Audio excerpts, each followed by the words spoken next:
Welcome to the Six Conditions podcast, where we explore the science and art of great teams. Join show hosts Drs. Ruth Wagaman and Krister Lowe for pithy summaries of great research being done on teams and organizations, as well as inspired and artful approaches for using those ideas to enable brilliant collaborations. Let's get today's conversation started. Welcome back, everyone, to the Six Conditions podcast, where we're exploring the science and art of great teams. Today, we're going to be talking about important thoughts about coaching teams, ongoing team coaching, punctuated equilibrium, and structural versus emergent process coaching. So lots of great stuff to talk about. We also asked you a question in advance of today, which is, how do you support the development of teams over time? So good morning, Ruth. How are you today? I'm doing well, Krister. How are you today? Very good, very good. So, well, this is a topic that's near and dear to my heart.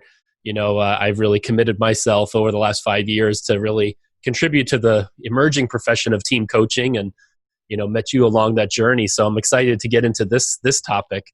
I think it's a dynamic and still emerging area. I know in the coaching world, some of the coaching institutes and bodies are really rushing now to develop competencies for team coaching. So there's like 2 or 3 of the main professional bodies that are all jumping in and, you know, really diving in now because they're seeing team coaching as a, you know, maybe one of the next pioneering areas in the coaching world. So good time to have this conversation and really, you know, plant some stakes in the ground on what is the ongoing coaching of teams. And anyways, excited to talk with you about this. I know you. I am as well, and I wonder if we should have a conversation about that question you just raised at some point, which is how do we think, and what are the implications of Six Conditions thinking for what it takes to be an effective team coach. Yeah, and if we go back to our episode around the 60-30-10 rule, designing, launching, and coaching teams, you know, I think we really put some stakes in the ground around the relative value of coaching, but you know, really the design levers, the launching levers tend to have some of the bigger effects. So I think what that does is really help put in place when coaching can have effects and, you know, the relative amount of effects that it can have. But this also leads to a little bit of a conversation around, is the work getting a team up and running, designed well and launched well, does that fall within coaching or not? Or is it just the ongoing coaching? And I know that was one of the things you and I had a nice conversation about early on when I first interviewed you a couple years ago on the Team Coaching Zone podcast. Yes, and so let's dig into some of that and explore that today. Is there any particular example or team that's on your mind about ongoing coaching of a team? Well, it's interesting. I'm just coming off an interesting case working with a number of teams with a private equity company. And the topic of team coaching, so we measured 13 top teams using the team diagnostic survey. And team coaching, the 6 of the 6 conditions, came out across the board as they were a pretty high-performing group across the board on the 6 conditions, but team coaching was one of the lower-rated ones. And you know, I've been doing some team leadership training programs for organizations training leaders in team effectiveness. And the topic of team coaching comes up, and there's a lot of interest around that, you know, most leaders have grown up in organizations not seeing team coaching modeled as leaders, right? They've been leading more through one-on-one management styles. And so the idea of what would it actually mean behaviorally for me as a team leader to coach the team rather than as a whole, rather than, you know, primarily through one-to-one. And that's causing a lot of interest among team leaders around that, because I get this sense that they're lacking in their own development. But, you know, I'm kind of leading already into this idea that team coaching is a function of a team that can be taken up by the team leader. It can be taken up by team members themselves, which is, you know, I think the holy grail is the self-coaching team. And then also, you know, potentially by external or internal professionals. So anyways, that's kind of what's on my mind is really, you know, a little bit of a shift. I'm seeing organizations shifting to bring team coaching in-house and, you know, through their OD and learning practitioners. But also the sense that this is a capability that teams and team leaders also need to be, you know, taking up in addition to, you know, professionals like us that, you know, spend our lives thinking about and working with teams, right? Yeah. What about for you? I agree. I've been having a, in some ways different, but in some ways very related experience with the team where I was part of helping them get off to a really good start. So I helped in the design and launch phases of the team, and I've been continuing to work with them over the course of a year. And I'm really seeing how it's actually in the ongoing coaching, and particularly in helping in this particular team, there are co-chairs, there are two leaders of the team, and helping them to develop their team coaching chops. That really is what's bringing to life all the good stuff that they did in the launch, because unless it lands in the ongoing work, and unless they keep continuing to have the conversation about, what about our operations are allowing us to achieve that aspirational purpose and what's getting in our way, which is a core set of coaching questions. Unless they're continuing to focus on that, they're not getting better and better over time. Well, and I think that's the real value that the ongoing coaching brings, is it really is something that facilitates and enables a process of learning and change. And in some ways, the design work and the launching work for me is the exciting part, because we're, really discovering what's possible, helping the team get motivated and excited and focused. But that's not, that's the beginning of the change process. It's not really the hard work of actually shifting behaviors and habits in an environment where there's competing tensions, trying to pull you off track. And so I think that's, what gets me excited about this topic, is that team effectiveness isn't an event.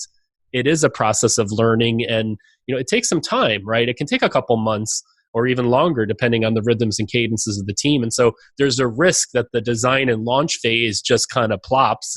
It's like a rocket that just kind of never takes off and gets enough momentum to break through inertia. So I think team coaching can play that critical, function. Nice. Well, we had this key question for today, which is around how do you support the development of teams over time? And Ruth, we already in the opening of this episode talked about this idea of punctuated equilibrium, and then also the idea of structural versus emergent process coaching. So we should get into that a little bit. I know, when I Googled some of your work a number of years ago, a great article came up, A Theory of Team Coaching, in which you and Richard Hackman kind of laid out, the kinds of coaching teams are receptive to at the beginning, midpoint, and end points.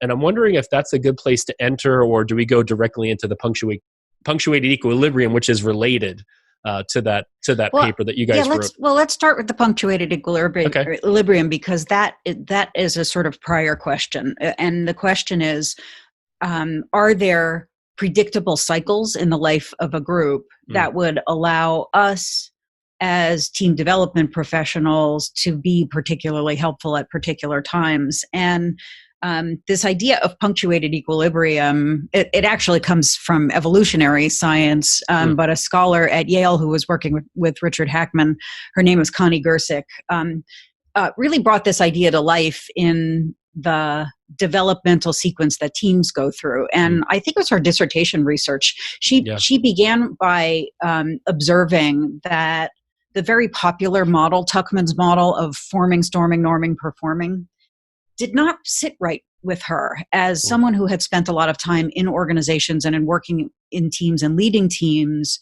It didn't seem to her that every team went through a stage of, gee, do I want to work with you or not? And then disagreements about how we're going to work together. That in fact, many teams get settled into patterns really very quickly, and that they don't necessarily go through these predictable phases. So she did some really beautiful, initially qualitative research, where what she did was choose a couple of dozen teams that had, all of them existed in organizations. They all had a piece of work to do. They all existed within an authority structure and had a client, but they ranged from like a week-long project team to a year-long change management team. And she did this because her observation was that Tuckman's model had really come out of studying T groups, which are a very peculiar kind of group that is really just formed in the moment to learn about team dynamics. Right. And what she discovered was that, in fact, teams don't go through an initial period of conflict before they settle down with norms. Some teams do. And if they start on a footing of relational or task-related conflict or confusion, they stay in that pattern for long periods of time. And if the team that, when it first comes together and if the first few minutes actually settles into a pattern or a shared understanding, that lasts for a long period of time. until, and here's the kicker in the punctuated equilibrium. So just to slow that down real quick. So I think for the listeners, that's really important. So how a team forms and comes together sets them on a trajectory.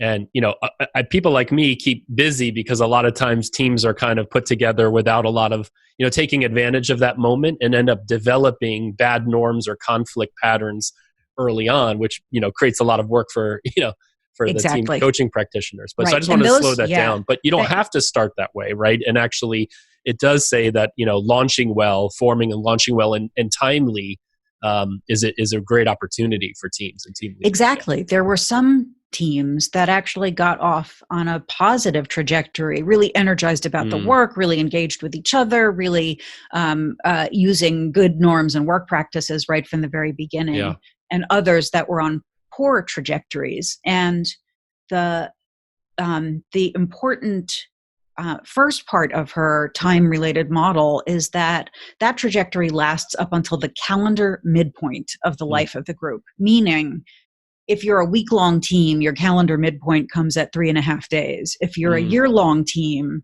your midpoint comes at 6 months. Yeah. And so for a team that had a launch on a particular day with a deadline a year later, their patterns lasted for the first 6 months. And it was only at that calendar midpoint that we saw radical shifts in the team's approach to their work. They would re-engage with authority, and it seems very magical, but there's no magic to it. Human beings are very well aware of deadlines and when half of our time has elapsed. And that became a really important moment of transition for all of these teams, at which point they settled into a new pattern. And that pattern lasted until the end of the team's life. And one of her more startling findings was that a couple of the teams in her sample that did not go through that midpoint transition either disbanded as a team or never finished their task. So this transition is a really important period or moment for intervention in the life of the team. And I think what her research and her findings really taught Richard and me to start thinking about in our model of team coaching is what are the special opportunities for teams at beginnings where trajectories get established, at middles where everything is up in the air again and is actually open to intervention, and then ends where the team is closing down and finishing up what it's doing. So she also did some follow-up work on this, as have other scholars, to actually demonstrate this phenomenon in the laboratory as well. But that's the idea of punctuated equilibrium. You've got a pattern followed by a transition and then settling into a new pattern. Yeah. What I love about it, it also really helps link up the 6 conditions framework to the 3 key task processes. So if you look at team coaching as the last of the 6 conditions, there's kind of a natural flow into then the actual work of the team. And if we look at the key task processes, the first one is around effort, which is motivational coaching. And like you're saying here at the beginning, that's when teams are very open to, refocusing on their purpose, what they're going to create together, and generating all that juice, to get going off to a good start. And so as team coaches, whether you're a team leader or an external or whatever, or the team, that's a time to really focus on motivational coaching. And I think your paper with Richard, speaks about that. And as you're saying, as you get to the calendar midpoint, strategy, the second of the key task processes, teams now have, covered some runway. And for me as a team coach, this has been really helpful, Ruth, because what I've noticed is I'm usually very anxious after the launch because I'm worried that the team's not going to, keep rolling. But in some ways, I've started to take a little bit more hands off and just leave them alone for 6 weeks or 2 months and give them some time to cover some territory together. And when I come in then at 2 or 3 months, which might be a halfway cycle of my 6-month cycle with the team, they're really ready to now look back and see how's it been going, what has been working, what's not. And then they become really receptive to strategy coaching right at the midpoint. And as they get to the end of the cycle, they become much more open to after action reviews, trying to harvest lessons learned, all in service of if they're going to move on to another cycle, how do they feed that forward into the next round? So anyways, just for the listeners out there, one of the, I think, bridges here we can make from the 6 conditions to the 3 key task processes is looking at the ongoing coaching and the ongoing work of the team. and how the two, go together, right?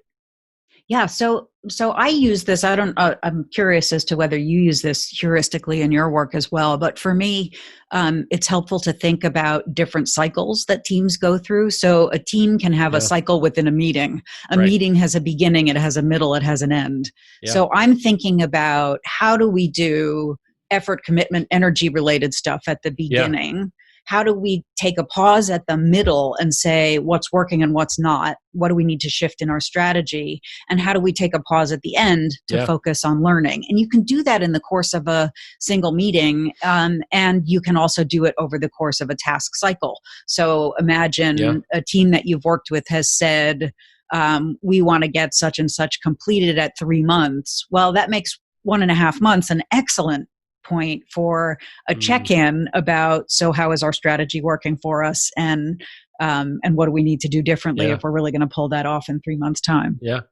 It's really timely because actually yesterday, Ruth, I was in a healthcare organization observing a senior IT leadership team that I'm coaching, and I've been coaching them for the last 6 months. We're starting to come down to the end of a cycle. And sometimes when I'm having team coaching sessions with the team, this is after a launch, this is in the ongoing, it might be like 90 minutes or 2 hours, sometimes a little longer, 3 hours, depending on, the availability of the team, where I'm actually doing some facilitation and coaching with them and trying to help them accelerate and reflect, using before action reviews and after action reviews, visual management and stuff like that.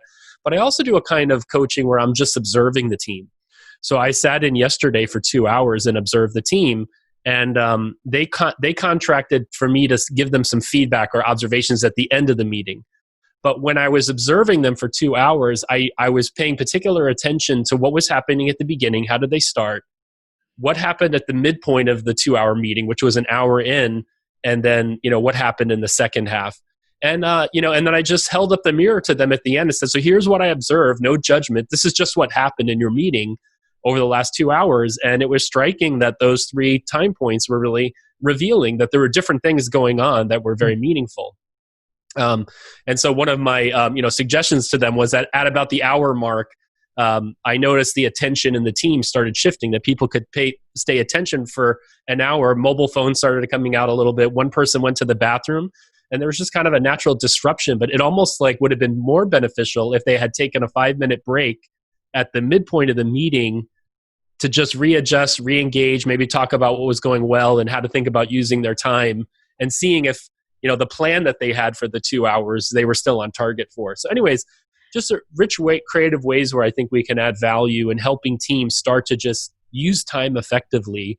And this is one example of just within one meeting, or a role that we can play as team coaches around helping teams become aware of what they're doing, first of all. Yeah, I think it's really powerful because you can help them make small shifts in real time. If they pause at an hour and ask the question, what do we want to carry into the second half? What do we want to do differently for the second half?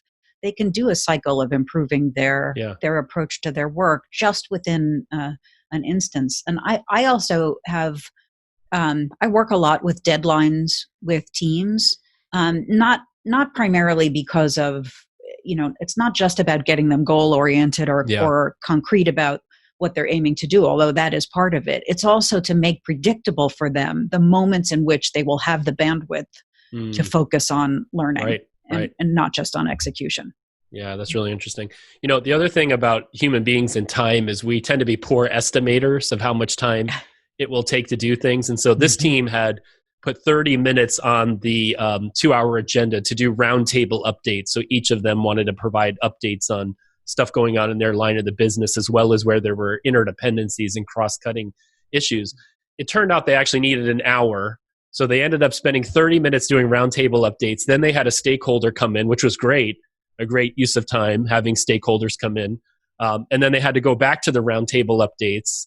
And then they were kind of rushing to finish off at the end all the things on the agenda that they didn't really allocate enough time towards.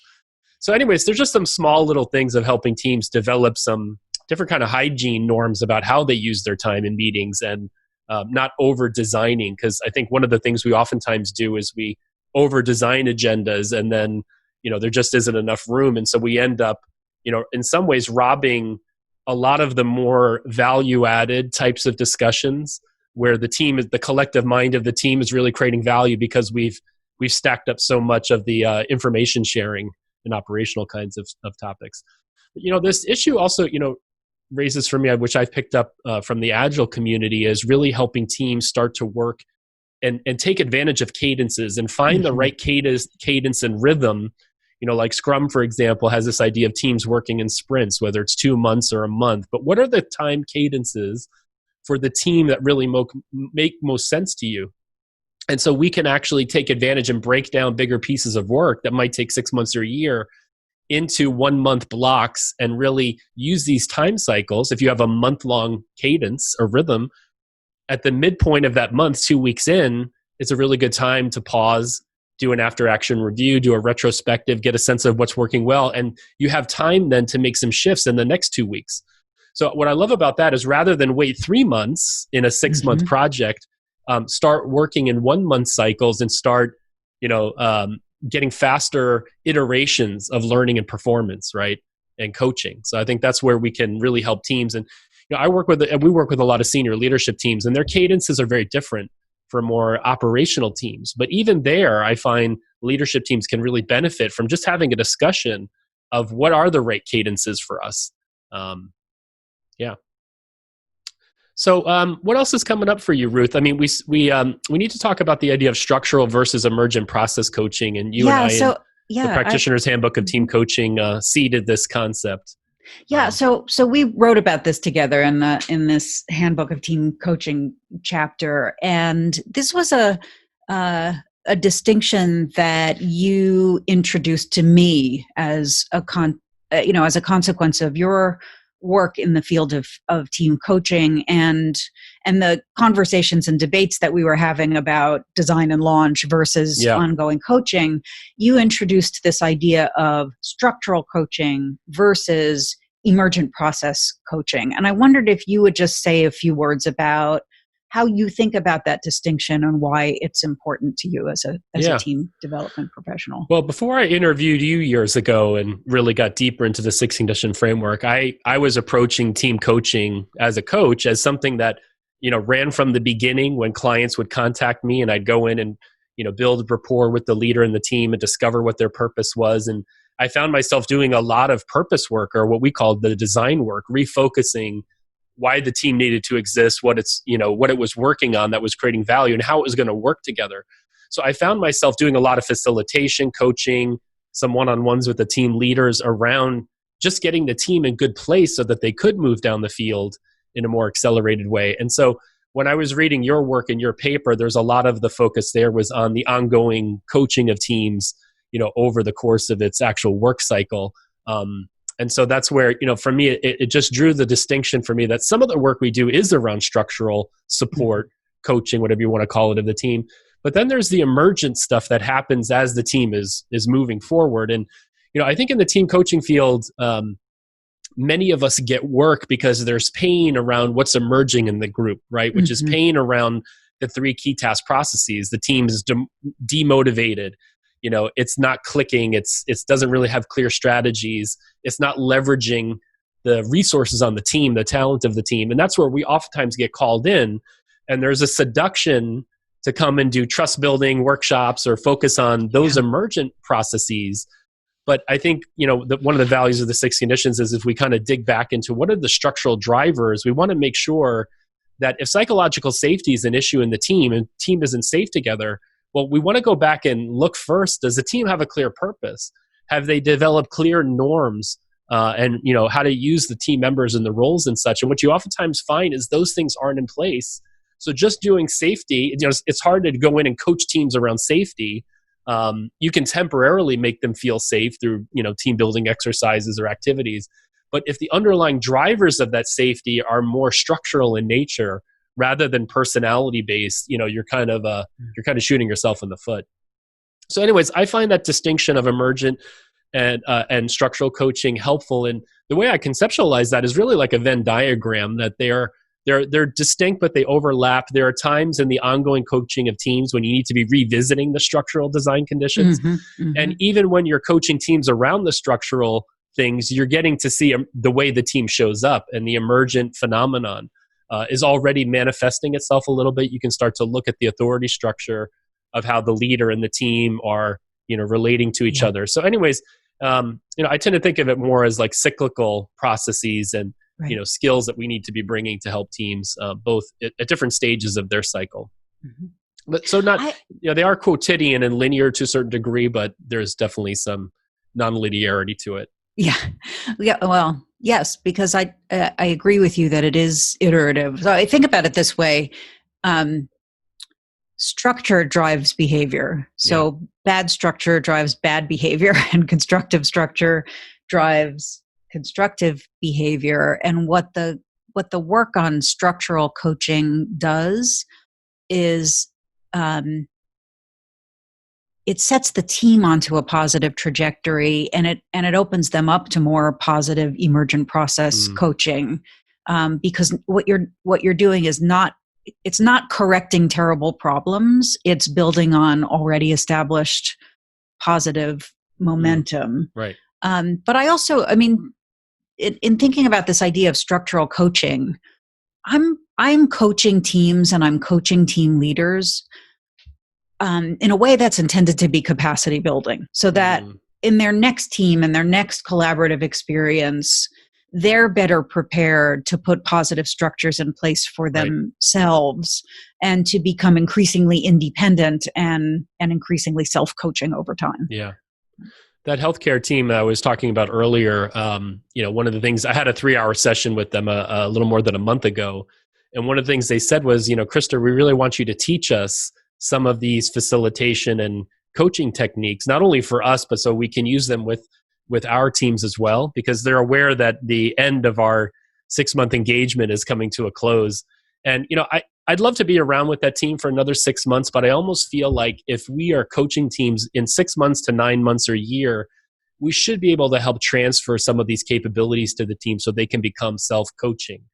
And I think that for me is kind of the holy grail eventually, where the team leaders have internalized these capabilities and aren't dependent on external, coaches all the time. And then the beauty of that is once they've had some cycles of doing that, they can start to take those practices into the other teams that they're a part of, right? So norms around team coaching can start to spread a bit more, right? Great. Yeah. So, Ruth, what else to talk a little bit about just before we wrap up this episode? One topic that's coming up for me are what are the kinds of things that come up in the ongoing coaching of teams? And so, again, for me, if we look at the beginning, middles, and ends, those are things that I find really helpful to just structure the kinds of things we're coaching about.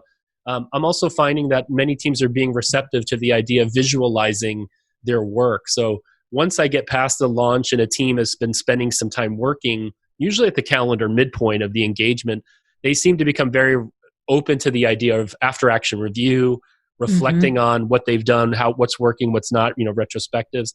But then I find that's a really good time where I've been introducing visual management as a way to start to visualize their work. And I think it's really fascinating. When I'm sitting with teams, one of the questions I oftentimes ask is, so I see all the team members here.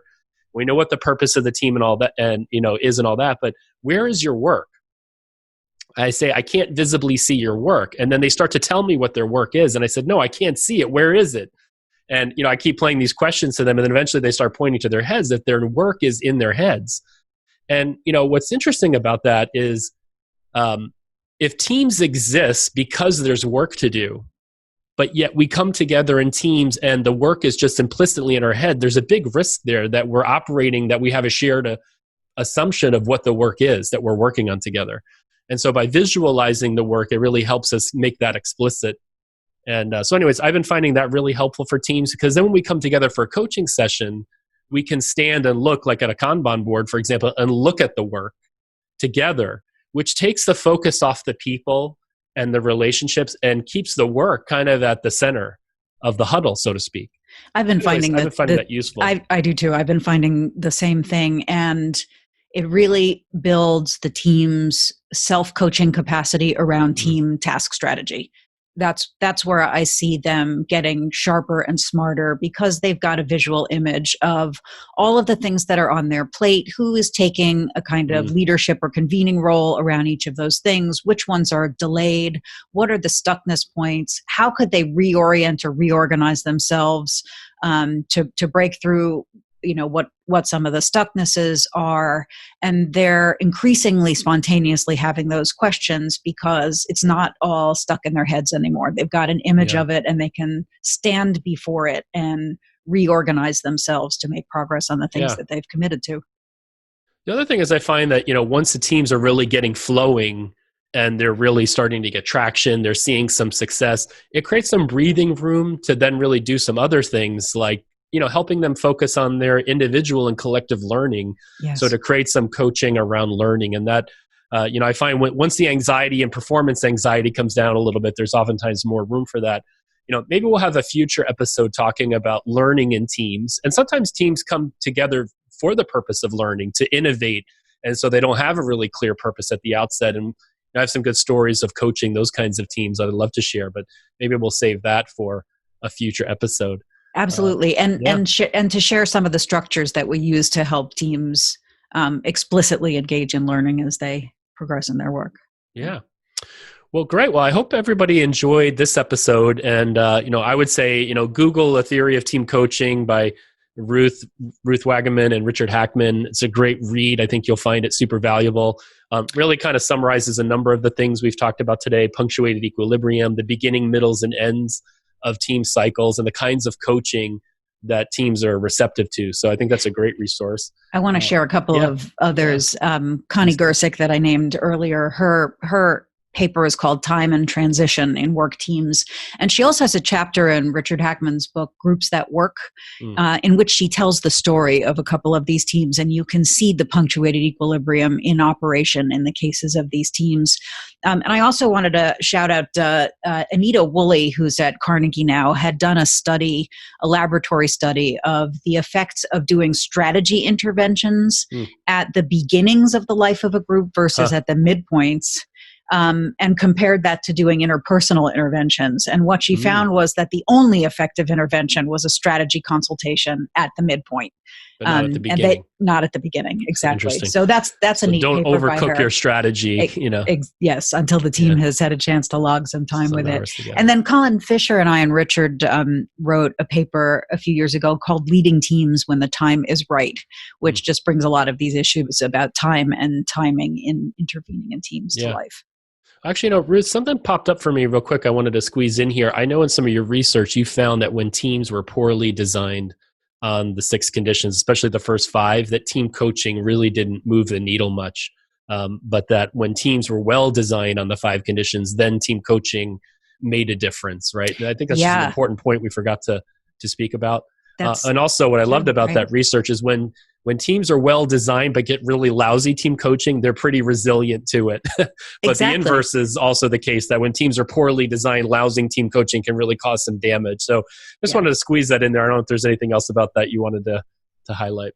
Just the logic of it, which is if you've got a team that doesn't know where it's headed, right? It has no compelling purpose, have never had explicit norms about what's acceptable and what's unacceptable. They're not doing work that really makes sense to be done by a team. There's not a lot you could do in the way of emergent process coaching that's going to help them to grapple with that, which is why we see that teams that are poorly designed in the first place cannot be coached to greatness. Yeah.